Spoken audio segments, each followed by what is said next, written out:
જય ભીમ નવો ઉદય. આજે અમરેલી એસટી ડેપોની અંદર જે પબ્લિકને જે સુવિધા મળવી પડે એ સુવિધા નથી મળતી. એનો મૂળ જો કોઈ કારણ હોય ને તો એ અમરેલી એસટી વિભાગના બાંધકામ ઇજનેર હરેશ મોરધરા છે.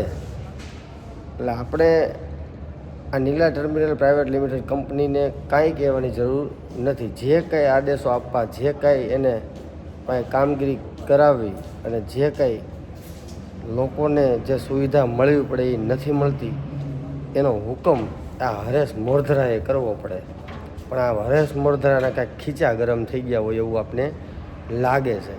એટલે આપણે હરેશ મોરધરાને જ ફોન કરો, જે સરકારી નોકર છે, આપણો નોકર છે, એને ફોન કરો. એની અંદર મૂકું છું એનો નંબર. જય ભીમ.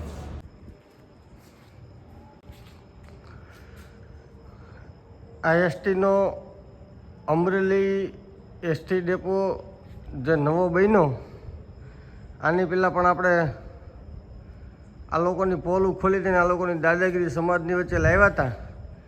આ દાદાગીરી જે રહી ને એ યથાવત છે. આ જોઈ લ્યો, આ રસ્તો જે રહ્યો ને, રસ્તોમાં આ લોકોએ લોખંડના પાટિયા મારી દીધા છે. આ લોકોના બાપની ધોરાજી છે. આ એસટી ડેપો રહ્યો ને, એના બાપની પોતાની પ્રાઇવેટ પ્રોપર્ટી થઈ ગઈ છે. જોવો, આમાં પબ્લિકને જે વસ્તુ યુઝ કરવા માટે છે ત્યાં લોકોએ રસ્તા બંધ કરી દીધા છે. ખળખળતો ઉનાળો છે, રાતના 2 વાગ્યા છે. આ પેસેન્જરો જે મજૂરો છે એ લોકો અહીંયા સૂતા છે, પણ આ પંખો ચાલુ નથી. જોવું, કેમ કે આ જે લાઇટ બિલ આવે ને, એ લાઇટ બિલ આ નીલા ટર્મિનલ કંપની ઉપર હોય છે. આ જો રાતના પેસેન્જર બિચારા સૂતા છે, મચ્છર ખાય છે, પણ આ લોકોએ આ પંખા ચાલુ નથી કરવા દેતા. જો આ લોકોની દાદાગીરી જો. આ ડેપો પોતાના બાપનો બનાવીને બેઠા છે. આ જો અહીંયા મજૂર સૂતા છે. આ તો આપણે અત્યારે અહીંયા નીકળ્યા એટલે કીધું જોઈએ તો ખરા પંખા ચાલુ છે કે નથી ચાલુ.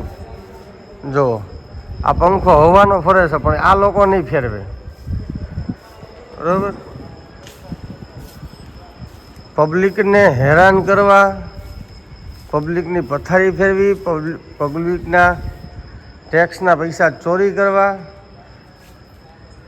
આ સિવાય આ લોકોએ કાંઈ કરવું જ નથી. પબ્લિકને લૂંટવી, બીજી વાત નથી.